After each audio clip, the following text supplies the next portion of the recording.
Lucky to work for a great group of people you really believe in? Find yourself making an impact? Technology is a river that flows through every aspect of an organization, and today is different. We put ourselves and our organizations literally at risk of complete destruction every single time we get online. One click, one distraction is all it takes. Hi, Cybercrime Junkies. This is your host, David Morrow, along with co-host Mark Mosher. Come join us as we explore our research into these blockbuster, true cybercrime stories, along with interviews of leaders who built and protect great brands. And now the show.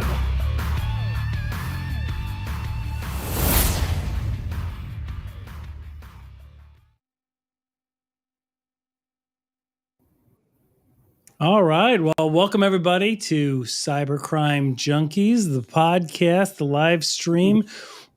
I am your host, David Morrow. And in the studio today is my always positive, always insightful co-host, Mark Mosher. Mark, how are you, man? I'm doing wonderful, David. Thank you for that lovely introduction.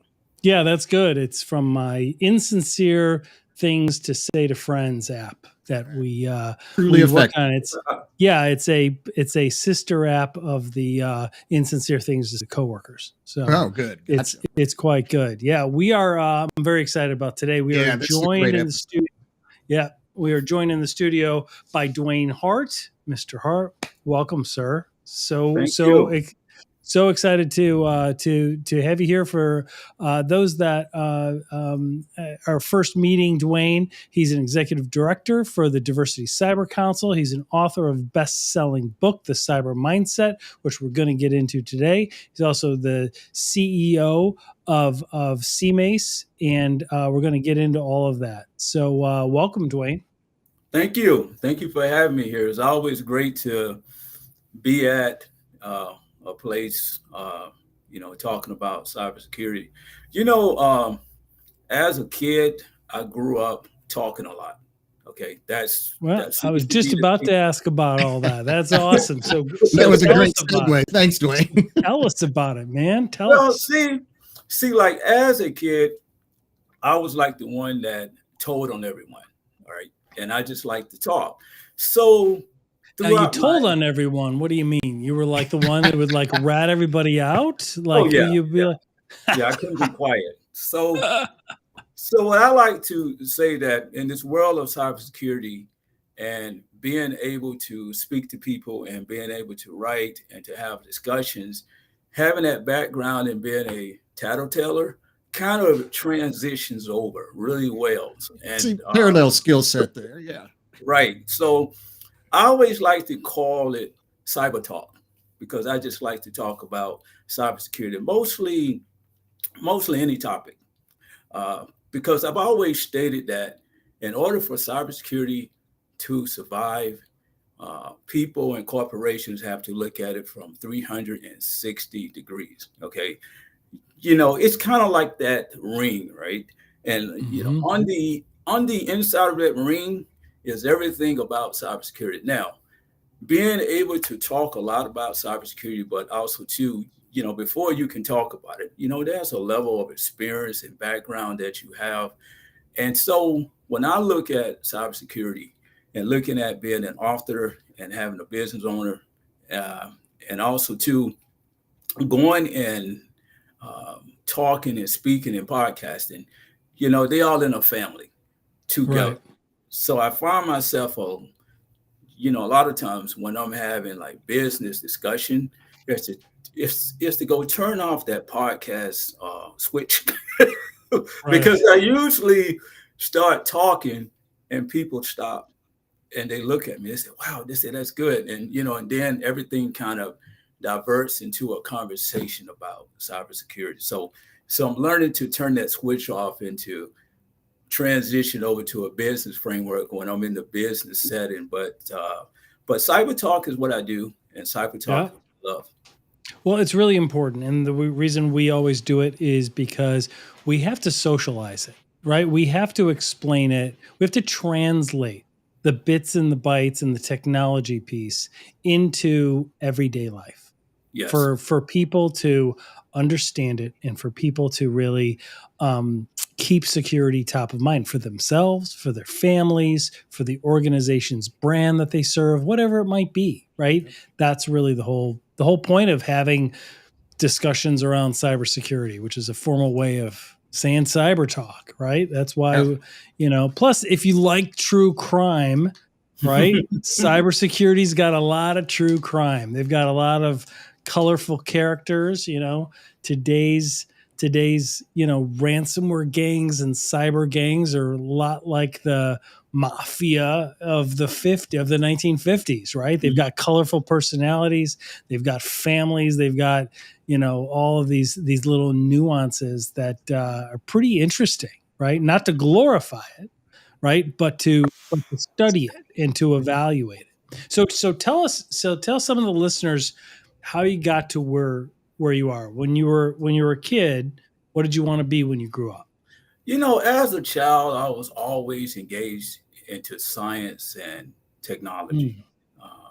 Even so, through high school, I took courses on electronics and electrical engineering courses and building switches and playing with circuit boards and power supplies. So I was always that person that was inquisitive and wanted to touch something. And I remember at times when I used to see the older people work on televisions, I was always the one in the back with a light, right, shining it and trying to figure out trying to exactly figure what it out, was going right? on.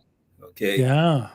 And as I grew, and once I decided to figure out my next stage in life, it was either going to tech school and to study Natural electronics, course. right? Yeah. Because when I was getting out of high school, that was the major type of jobs, because the computer industry was starting to grow a little bit. All right. And then I said, okay, I really have to explore my options. Likewise, about 50% of high school students kind of think about the military. So what I did was I went to all the military recruiters. So I went to the Air Force, and the Air Force recruiter said, I cannot guarantee you that you're going to have the job, but I can get you in the Air Force. So I went to an Army recruiter, and he said, the only thing available now is driving tanks. So I knew that wasn't going to work for me. So I did not want to go to the Marine Corps because I figured it was a little too tough. Yeah, it seems really tough, right? Like the whole storming the beaches, From start being to the finish. first one. Yeah, the first one. And even if they throw you in San Diego for the boot camp, it's still really hard, man. Right. So yeah. So which division did you start off in? Well, I started off in the Navy because I went to great. a Navy recruiter, and the Navy recruiter had all these fancy pictures on the board of these submarines and these high-tech equipment, right? Yep. From some sonar equipment to satellites to radars to all the computers and, the blue pictures. And you see people on a ship and, in a submarine, and they were traveling to different countries. And immediately I was drawn to that. So as I talked to the recruiter, he said, I can get you in a 6-year advanced electronics field. He said, you're going to be working on computers in the Navy. I ran home and I told my family about it. I said, I'm joining the Navy. And I kept calling the recruiter every day. I said, I want to go. And he said, I'm going to put you in the delayed entry program. And I signed up for the Navy for 6 years. All right. Oh, and wow. I was supposed to do 6 years, but I stayed 20. Wow, that's great. So while I was in the Navy, my primary mission job was to focus on weapon system, intel, and all your computer systems. And I also did training as well too. And I always make the argument that military people have a leg up when it comes to cybersecurity, because I would agree. Look at the way that cybersecurity operates, in the world of secrecy and also the world of data and the world of intelligence, all of that comes from the military. So, absolutely. Even in business, when it's implemented, right? There's operational resiliency. We've met people that have been in military and they're now in cybersecurity, and they talk about, people create these policies and these plans, but do they practice them? Well, in the Right. military, they train people on war games and the practice so that when the stuff hits the fan, they know what to do, who does what happens next, and that practice, that annual like operations, those exercises, they all got from the military. It's really, really relevant. You are spot on that, because of all the ships I've been in. Uh, you know, on those ships, we constantly train and practice Oh drill, yeah. combat exercises, and we simulate systems are going down, and how do you bring this system back online, looking at the aspect of redundancy, and just continuously training on those systems. But as I went through the military, uh, my last couple years in the military, I was actually doing IT, and also too I was doing training. And so I trained on leadership, is what I taught the junior sailors. So as I transitioned through the Navy, I said, okay, I can train and I have technology. So when I got out of the military, although I had a degree in IT, I said, you know what? I want to be a leadership coach. And after looking at the current industry and looking at some of the practices and the things that had to go on, I said, you know what? I'm staying IT. And so I worked on some government contracts for a bit. Uh, then I kind of transitioned over and I got my CISSP certification. That test was for 6 hours. Yep. It was grueling. Yeah. So hey, let's talk about that for a second, because a lot of people are looking at what certifications to get if they want to break into cybersecurity or if they just want to advance their career. The CISSP, I've actually studied for it. I think it's phenomenal. I haven't managed a SOC for 5 years, so I don't know that I, even after taking the test, if I'm going to be able to even get it if I qualify. But I still wanted to learn it, right? Right. Because it does a really good job at a high level of touching every aspect of cybersecurity. So Right. my question to you is, what made you pick that to learn it? Right? Like of all the certifications, and there's tons, right? Why did you aim for that one? Well, it was two reasons why. One is because when I was in the military, you were always taught to challenge yourself. Okay, is to Absolutely. go And against it's the pretty grain. grueling. Yeah. Okay, is to not be afraid of anything. So that was one. Two was because when I was a junior analyst, I was noticing that all of the people that had a CISSP were always having phone calls during their lunch break. And those phone calls were recruiters begging them to take a job. So, Yeah, there you go. Well, so that's I true. figured, That's true, right? We look at we post a lot of job postings that we see, and oftentimes, even if there's not, let's say there's no college degree required, right? There's going to be a CISSP required oftentimes. yes. So it's really good. So what I did was that I took the CISSP and I passed it. And I will admit, I came from the area of studying the Sean Harris series, because Sean Harris was the mother of the search. Okay, because Yep. she had a company called Logical Security, and so I went through that training pipeline.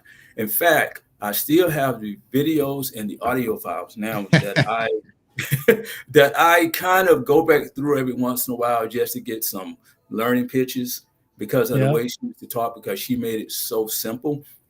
But I took the CISSP, and I can tell anyone in the industry now, you know, outside of what you have just mentioned, one of the benefits of the CISSP is that it prepares you to move into the cybersecurity uh, do- domain, and it also gives you that foundational knowledge to learn every aspect of cybersecurity.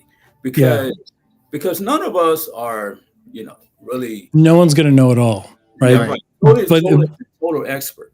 yeah, But but the idea is that when you learn the CISSP, and if you have a job interview, you can figure out exactly what the question is, and you mhm, know how to answer that question, because the CISSP was written by a group of people that has doctorates. Okay, they're not right, normal people, so right. Yeah. so That's it was like exactly a right. doctorate program.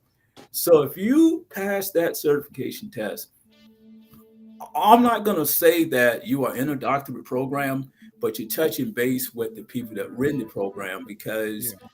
because when you take the CISSP training, you are following things that the industry states that what is required for like certifications and IT people at that particular time. Because if anyone goes to the ISIC website and actually look at the board members and look at all the committees that are put together to figure out what should the CISSP represent maybe the next year, you see some high level people that are really Absolutely. going on with Absolutely. it.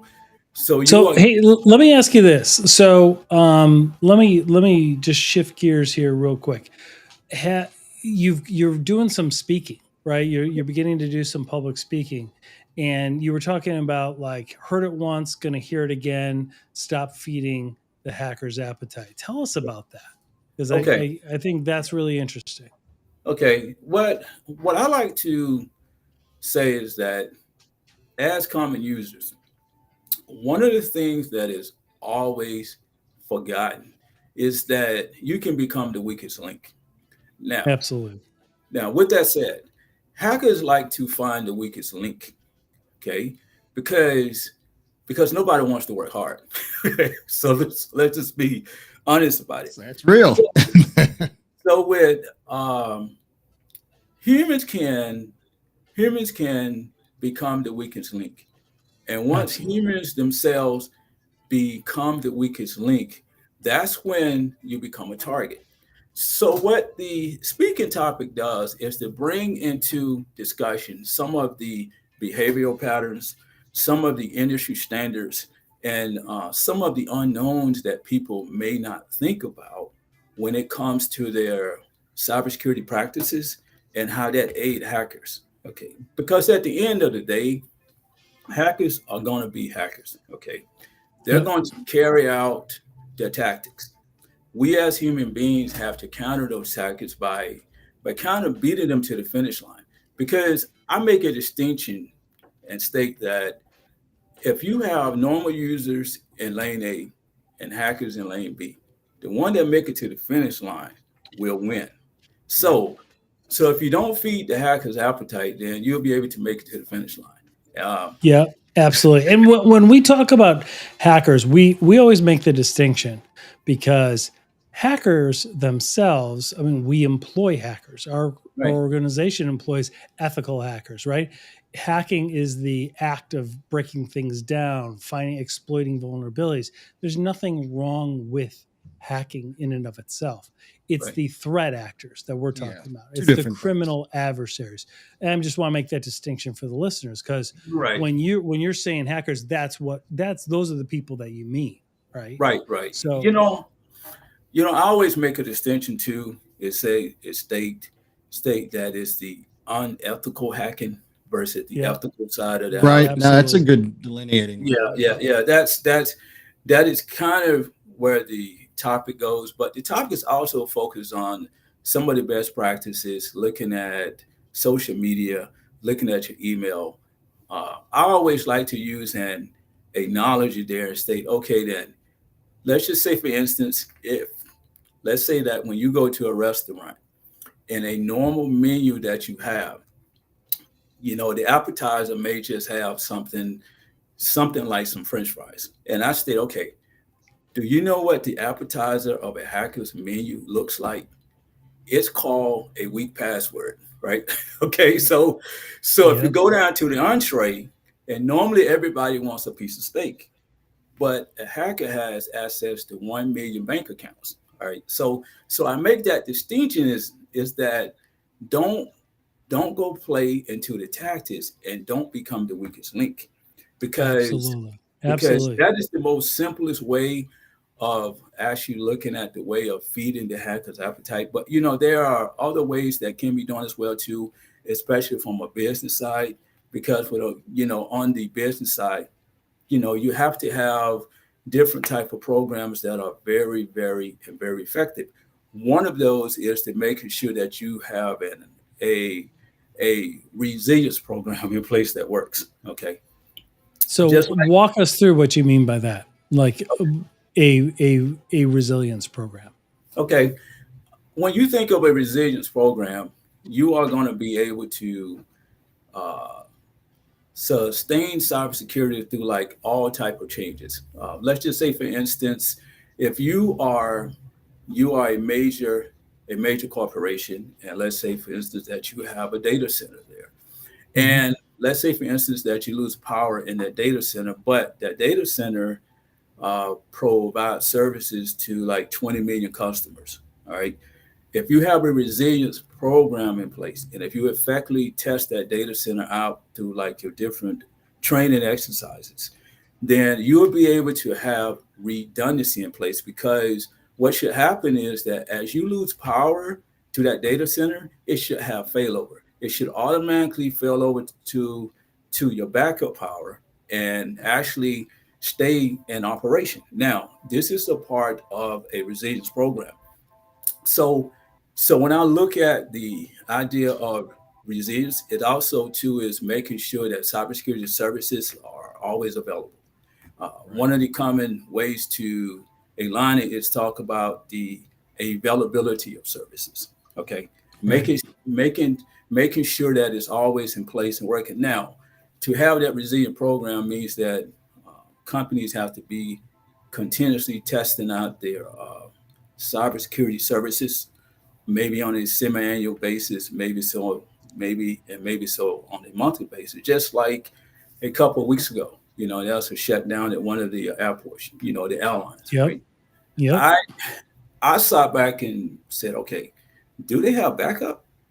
It's Right. me thinking Have because they practiced this? Yeah. When I Have they see an practiced? airport, yeah, when I see an airport shut down, I'm like, just like doing a fire drill, right? Where you have to practice which hallway do you run down, which door do you go out, who does what, right? Who yes, notifies whom, all of that. Have they practiced that every quarter, every year, whatever? And I don't think it just applies to major corporations, right? I think small businesses, nonprofits, this is something that all of them need to be doing, right? They all have acceptable use policies. Can you bring your own device? Can you not bring your own device? Can you do this? Can you do that? Well, all of those standard policies, a lot of them are starting to implement those, but they're not practicing them, right? well, And so when it happens, they don't know what to do, right? well, And that's really where again we become the weakest link. Yeah. well, the way that I say that you can remediate those issues is to uh, I use the word you as in the public and all genres of people, is Hmm.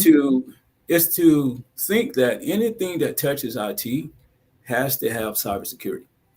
There is Right. no separation. So if Yeah. you're a church, if you are a nonprofit corporation, or if you're an insurance company, you are all falling under the same domain when it comes to cybersecurity, and that is to make sure that you are protected.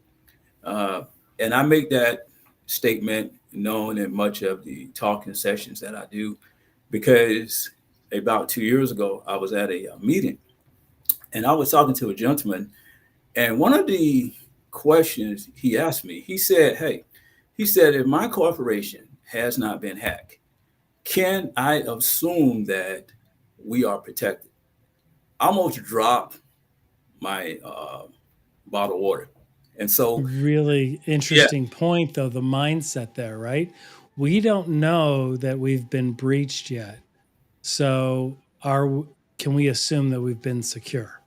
well, that was the moment of opportunity. If Absolutely. Okay, because in my book I actually has a chapter called "The Responsible Actions and Ownership," which is talking about seizing that opportunity And that was my time to seize the opportunity and to explain to him about how cybersecurity operates. And I made it very simple. I said that in your car, let's say, for instance, if you had a bad part, I said, eventually, I said, you keep riding your car, but eventually it's going to break down on you. He said, yes. Right. I said, cybersecurity is the same way. I said, there could be little problems in the crevices of your organization that you don't know about. But I said that you have to have a growth mindset and you have to continuously engage cybersecurity and follow certain practices, because that can be a smaller issue that can turn big. Okay. Yeah. Mhm. And it seems to be twofold too, right? There's the systems in place for the Mhm. actual technology, but then there's also the ongoing training of the people, right? Right. Because when we're the weakest link, look, it doesn't matter how much an organization, small, nonprofit, large, none of it matters how much they invest in their technology and their infrastructure if the people let them in, Right. right? There's a continuous engagement. It has to happen, uh, because one of the ways to make cybersecurity so successful is to be proactive in most everything you do. You know, it can be as simple as your staff, not not waiting until something happens, to say that we need this training. Right. Yeah. Okay, it can be a part of onboarding. Okay, and Yeah. having that proactive engagement is very, very important. But also, too, one of the areas that I found out in this world of cybersecurity is that a lot of people are very afraid to speak up. Let's say, for instance, if you have a problem and Why taking it is to, that? and taking it to the CISO, well, Yeah. well, because of the responsibilities action model that I just spoke about, is Yeah. because a lot of organization or like users think that when there's a problem, it's a point of failure, but it's a point of success as well too. Now, I do not Mhm. state that every organization or person should have failures, but if they do happen, that is the moment to say, "Hey, where did we go Correct it. wrong?" Right? Yeah. Yeah. Yeah. Okay, that's the moment of opportunity there, so that you can do some lessons learned and you can see where your weaknesses are, and you can close the gaps. Yeah. Because So, oh no, go ahead. I'm sorry, bud. because because imagine if a situation is bad and someone doesn't want to speak up. Right now, Right. that's a risk in itself. But It imagine is. the other It is a risk in itself. That's exactly people. right. So you continuously will pile on different risk states, and before you know it, it would be hard to catch up. It would be Yeah. so hard to catch up. Absolutely. You need to create a culture and a process Yeah. where when they see something, they can say something Right? without repercussion. Yes. Right. Yes. That's Even if they feel like they might have made a mistake, they want to feel safe in bringing it. You need to create that safe zone where they can bring it to the CISO's attention or whoever is owning the initial vision of security. yes. Yes. That's one of the principles that I think that operates well. But that's part of that culture building, is to go and have have your staff and have your people to have an open type of communication where they will speak on those issues, especially early, because you don't want to wait and try to play catch up, which is the Absolutely. emergency mode. Because Yep. as I said before, risk will continue to grow, and they will continue to pile up. So you want to catch it early. Absolutely. Right. So let me ask you this: like, let's talk about your book. I Mhm. mean, you wrote the book, The Cybersecurity Mindset.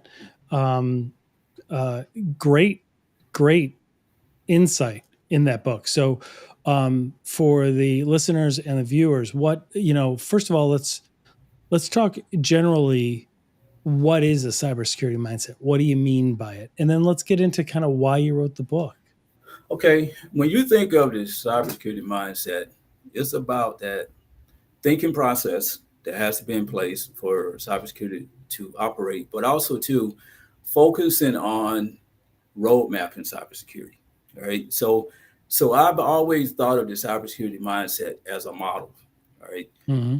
How can you think proactively about cybersecurity, but also carry it out from point A to point Z, but be successful at that? And Yeah. so when you think of the cybersecurity mindset, it is the practices, it is the engagements, it is the technologies we use, but also too, how do you make efficient use of those technologies? Because the cybersecurity mindset comes with two different folds. One is cybersecurity, yes, and the other fold is the mindset. It is our thinking process. Okay, Right. because if we can think proactively about how we engage cybersecurity, much of the risks and much of the issues out there can be taken care of. Because if you look at the nature of the different cyber incidents that happen, and once the root cause analysis always surfaces, majority of everyone that is involved with cybersecurity say, how did that happen? Why? Mm-hmm. Well, it's part of the mindset. It's part of that mindset and being proactively. So, so the cybersecurity mindset is a model, and it focuses on industry relatable terms, topics. I talk about the SOC environment. I talk about other areas of cyber. Um, from looking at the CISO over onto your risk management program, business programs, whatever may surface. Okay. Yeah. And just for the listeners that might not be technical or delving into security, when we talk about the SOC environment, we're talking about the Security Operations Center, the IT people in an organization that's sole duty is to monitor and manage the security aspect, as opposed to just keeping the lights on and fixing your PC. Yes, yes. One of the points I want to point out is that the outcome of the cybersecurity mindset focuses on three main principles. One is to simplify cybersecurity because in this industry, cybersecurity can be seen as very complex. Right? Absolutely. Yeah. Yep. Many people that I have spoken to have always said that I just do not understand the nature of cybersecurity. So what I do in the book is that I present the information in a common sense language so that every genre of professional can read it. If you're a college student and if you're working on your resource paper, the cybersecurity mindset can help you out. If you're a seasonal professional in cybersecurity, this is your modern playbook. Okay. All right. Absolutely. Right. Now, last, if you are in that executive area, if you're upper level management, this is your toolkit. This is you coming in one day and stating, okay, I need to find ways to get my employees to work together. I need to find ways to modernize my workforce development program. I wonder how I can get it done. Uh, I also want to take a different view into risk, not not so much from the area of saying, okay, I scored 90% on this assessment, but I want to look at risk from a holistic mindset and figure out exactly what's going on in my organization.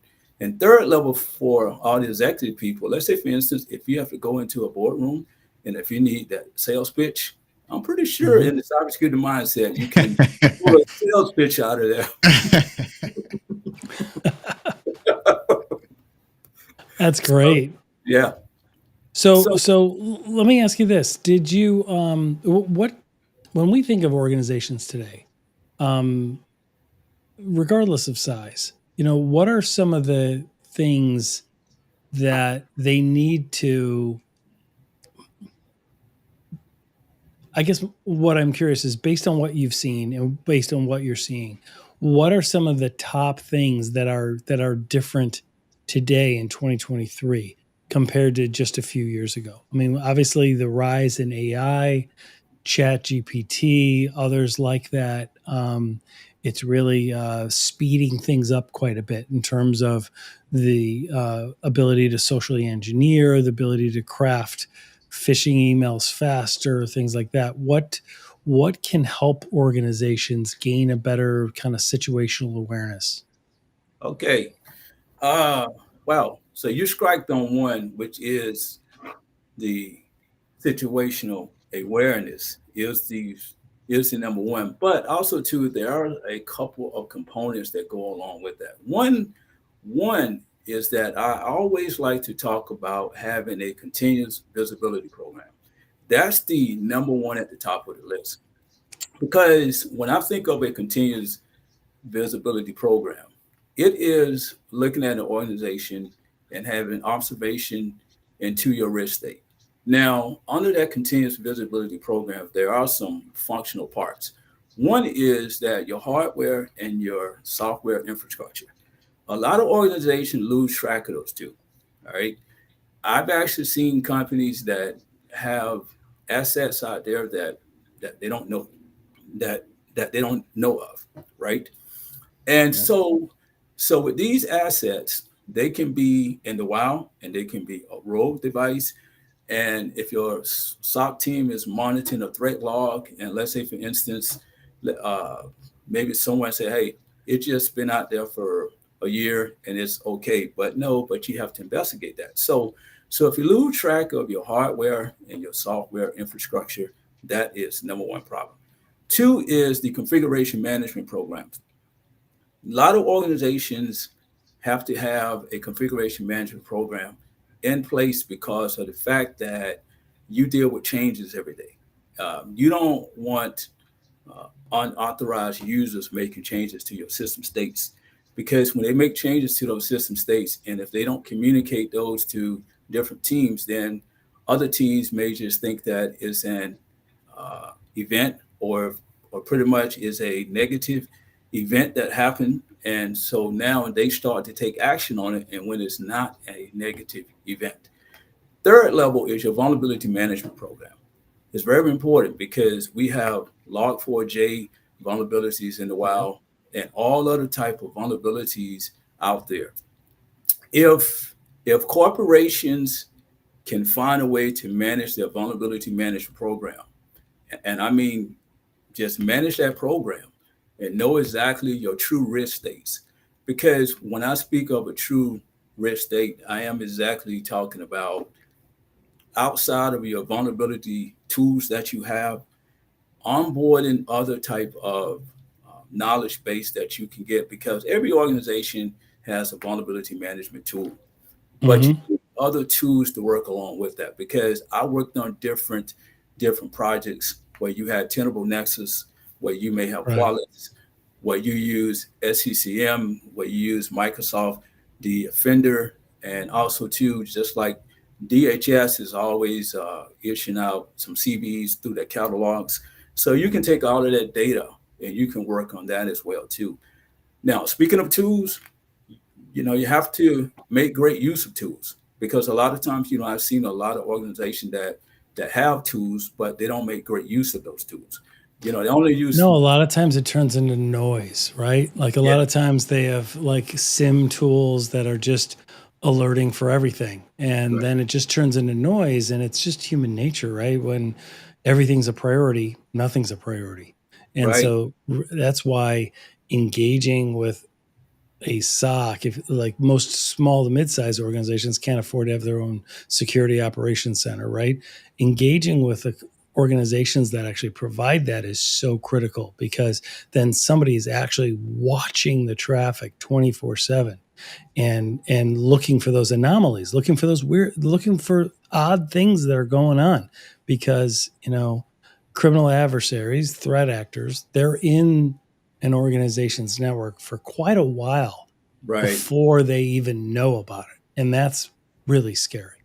Well, you are right about that at 100%. And there's one more element too, is data. Yes. I, your data quality analysis program, because if you look at the common type of environment and looking at all the threat feeds that they have, Oh some kind yeah. of way you really have to massage that data.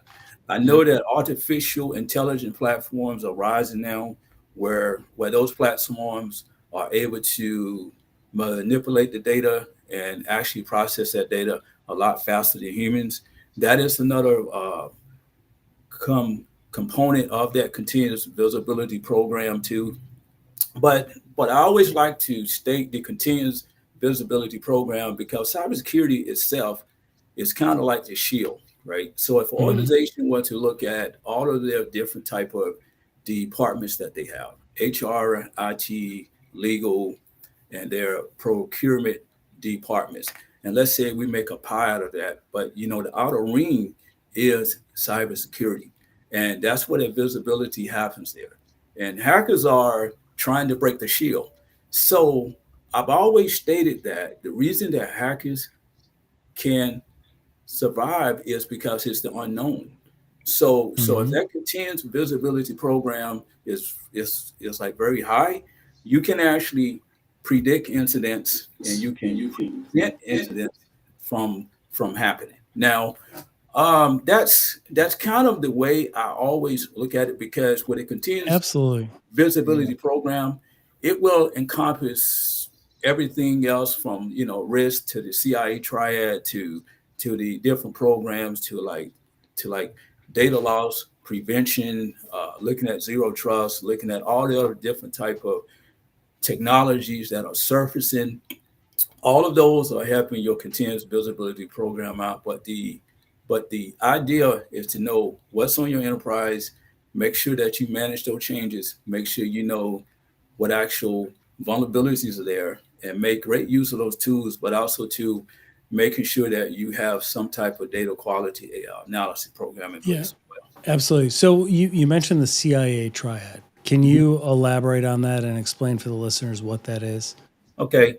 The CIA triad is the foundation to cybersecurity. All right. So there are three components to it. One is the art of confidentiality. So Right. which means that it's only a need to know basis. So it's just protecting data, making sure that only designated people have access to data.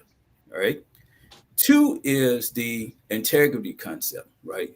Free free from modification. So that means that once you save data and once you transmit data in a certain format, it should be received on the other end. Let's say, for instance, if somebody wants to send a spouse an email that states, "I'm going to send you $1,000 just to go shopping for Valentine's Day," right? Now, now, if it gets to the other side, and if it states $10, okay, someone changed the email around. Right. Now, somebody's gonna have an argument when they get home, but I'm just making a statement that the world of integrity is about making sure that data leaves and arrives in the same format. Okay. With the availability is about making sure that cybersecurity services are always in place. Right. When you have those three, that's when the CIA triad is formed. Part of that CIA triad too is that it helped to reduce risk. And when you can reduce risk, so that means that the different threats and vulnerabilities that you have are also going down. So I make a distinction in that concept that if you're in the world of cyber, okay, if you think about threats and vulnerabilities, the idea is to reduce them to the lowest level possible. Yeah. So let me ask you this. Of those three, in those three buckets or three sectors that security is viewed through the CIA triad, to me, hey, look at that. To me, the confidentiality one is the one that we struggle with the most, because even when there's a compromise and somebody gets in through social engineering, through phishing, whatever it might be, multi-factor authentication, fatigue, right? Like we saw in the Uber, the most recent Uber breach, right? They just kept pinging the multi-factor until the person eventually let them in. Okay, but once they're in, right, what can they access? And that's really where that the they had been able to get to the core element, right? Like to their core source and to all of these really, really confidential aspects that maybe that user shouldn't have been able to access. And so I think that's let me ask you this, like is that where you see organizations really struggle? Meaning not all breaches are the same. Would you agree with that? Like somebody gets in, but if they compromise a user or a user's account, but they themselves, that user doesn't have access to the core intellectual property or core source, then okay, it's a breach, but there's not that much damage, right? Or even if they do ransomware, but it's limited and it's controlled in that one sector, you might have a device or two or three that are damaged, but that's it, right? As opposed to most organizations, when they configure things, different people that shouldn't have access to a bunch of stuff have access to it. So when they get in, they're able to see stuff that they shouldn't be able to see. I've Well, I've seen through my entire career, as someone that started off as a junior analyst up to someone that owns a company, problems that you just spoke about, okay, mhm, is the actionable use of data. And here's the reason why. Because the actionable use of data goes back to a traditional thought: trust but verify. All right. right. Once you Yep. in, we trust you. Okay. Hmm. So when that happens, and see, that opens the floodgate up. Yep. And I think a lot of people are still kind of in that frame mind now, because with zero trust is pushing that away now. Okay. So we're changing things with zero trust. But I've seen that happen. How does So zero trust differ from trust but verify for the uh listeners? zero, and zero trust is that you never trust, really. Okay. So Right. you have uh now now now that a lot of people are working remotely, and also Hmm. too that you have people that are working in the office, then the the traditional way of having a cybersecurity network perimeter have changed a lot. Okay, Hmm. so with zero trust, then so you have to set up different zones now. Okay, so we are now moving to a point where people are having to authenticate through like different zones now, Right. because the traditional way was that everybody was in the building, so you had the Right. people that pretty much was around the building. But now there's only a certain group of people in the building, but outside of the building, there are people that are working as well. So you have to Right. have a little bit more stringent way of Yeah, and a VPN's not going to do it because yes, yes, what they have is they've got their crack Comcast firewall router thing that they get from their cable, right? And then they get encrypted, right? Or they get compromised, and then they just go right in to the company network through the VPN. yes, And yes, so and so zero trust really says we're not going to trust until we verify at every yes, level, right? At every zone. yes, yes. So that's one of the ways of now that is trying to improve, with this with the sharing of data. I actually wrote in the cybersecurity mindset under situational awareness. There's a framework that I created, which is about the sharing of data, and it's Hmm. just that looking at it from a perspective of saying, okay, before you share data, okay, well, you have to identify why. Why is it that you want to share data? Like you just don't share it Right. because someone needed. Okay, the second case is who are you going to Right. share? Who are you sharing the data with? Has that been Yeah, verified? right. Okay, then you go to how maybe you're going to share it through email or like so forth. Okay, Right. and the last segment is when. When does it Hmm. end? Okay, so you have to look at those areas when you share data. But just going back to the question is about over the past couple of years, I think that when it comes to data, because we are so dependent on data now, because about 30 years ago, everyone that used data will probably write things on a sheet of paper and it was put it in a shoebox and throw it in the closet. But Yeah. now everything is on digital devices. Yeah, we talk Yeah. about that all the time, right? Because 25, 30 years ago, when I was in business then, like you had two forms of everything. Yeah, there were computers and stuff, but it was like an electronic version of what you were really doing. And most everybody was still really doing things physically. So if the computers went south, right? Okay, we could still do business, right? Today, you can't, right? You can't render medical care.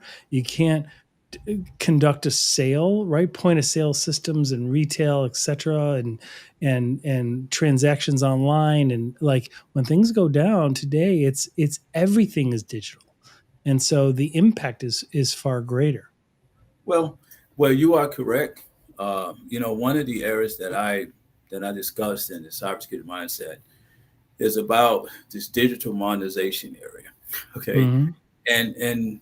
and just that because we're in an area now where say that technology changing and we're in a different type of threat landscape, looking at the way that organizations have to protect their assets, looking at the way that cybersecurity is moving and shaping, organization always have to think about digital modernization, because portion of digital modernization is to make sure that from a technology side that you modernize your system, because a lot of systems are probably out there now that are not cybersecurity ready because they were built back in the 1970s. And it's hard to transition those systems over because of proprietary programs that were used. You know, Yeah. uh, Mm-hmm. Yep. so so if you have those type of system and trying to transition those over to a digital modernization area, it can be difficult. It can be very, very difficult. So what I like to say is that in the cybersecurity mindset, because there are four main sections. The first section is going to talk about the culture. It's how you Right. build cybersecurity culture. Then Yep. it's going to talk about situational awareness and knowing your Yep. cybersecurity environment. And then it moves into thinking about risk. Okay. It's just understanding that having that risk-based attitude is very important. And then after that, it transitions over to a business side and focus on what a business needs to do as far as transformation. They're looking at business transformation. Typical topics are like workforce modernization, looking at Yep. digital modernization, and like one of the most famous topics that I like the most is like wearing the hacker's hat. Okay. Yeah, exactly. Like Yeah. getting inside the mind of a hacker. And I'll tell the listeners and those that could be watching that the way you lay out the book is phenomenal. It's very easy to digest and to read. It's very organized and structured. It's a really good read. Oh So yeah. we're going to have links to it in the show notes on both our YouTube channel and our podcast. So please check that out. Check out that book. It's phenomenal. Oh yes. Oh yeah. Thank you. Well, I've always I've always said that the simplest way to make cybersecurity operate is to have talking sessions. Uh, Mhm. when I was writing the cybersecurity mindset, I started off by just saying, okay, I'm going to write a book on how to be a hacker. But I said, there's like 50 books out here on this topic, and Yeah. I started, and I just From people that have served time in federal prison for Right being there. hackers, They right? wrote them why they And, were in prison. and let's let them cover that topic. yes. So I said to myself, I said, okay, what is actually missing? What Mhm. could I present to people where they can start off from the bottom and they can have a progressive way of thinking, and they can read and they can see cybersecurity on a big scale, but also too, the content is still there. And so I said, hey, what about having a cybersecurity mindset? And I kind of did some research on the topic and I went around for a bit. I said, yeah, I said, I think I could write that. And I would tell you that I had the greatest time writing the book. Well, I could it's a not really wait. good one. I could not wait until it was published. And my publishing firm is probably going to listen to this podcast. But we had a couple rounds because I didn't like the cover at first, right? And I was like, I have my own cover. And so the publishing firm goes, we think this cover will go work. But at first I was kind of thinking, and I said, you know what, I don't like it. But as I looked at the book, then I realized what the cover was supposed to mean, because it has a lot of dots there. And as you learn cybersecurity, that's when you can connect the dots together. Yep. And so I thank my publishing firm for that, because I probably could have went in the wrong direction with the cover. Well, and they are in the business, so yes, right, yeah. So they know. Well, hey, Dewayne Hart, thank you so much for joining us. We really, really appreciate it. Learned a lot. Great topics. Not going to be the last time we speak, I promise you, my friend. No, it's not. This is just absolutely fantastic. Ladies and gentlemen, please take a look at the book, Cybersecurity Mindset. We'll have links in the show notes. Phenomenal discussion. So, Dewayne, thank you so much, sir. We really appreciate it. Thank you. Thank you too. Cybercrime Junkies, thanks for listening and watching. Got a question you want us to address on an episode? Reach out to us at cybercrimejunkies.com. If you enjoy our content, then please consider subscribing to our YouTube channel at Cybercrime Junkies. Connect with us on all social media like LinkedIn, Facebook, and Instagram. And check out our website at cybercrimejunkies.com. That's cybercrimejunkies.com. And thanks for being a cybercrime junkie.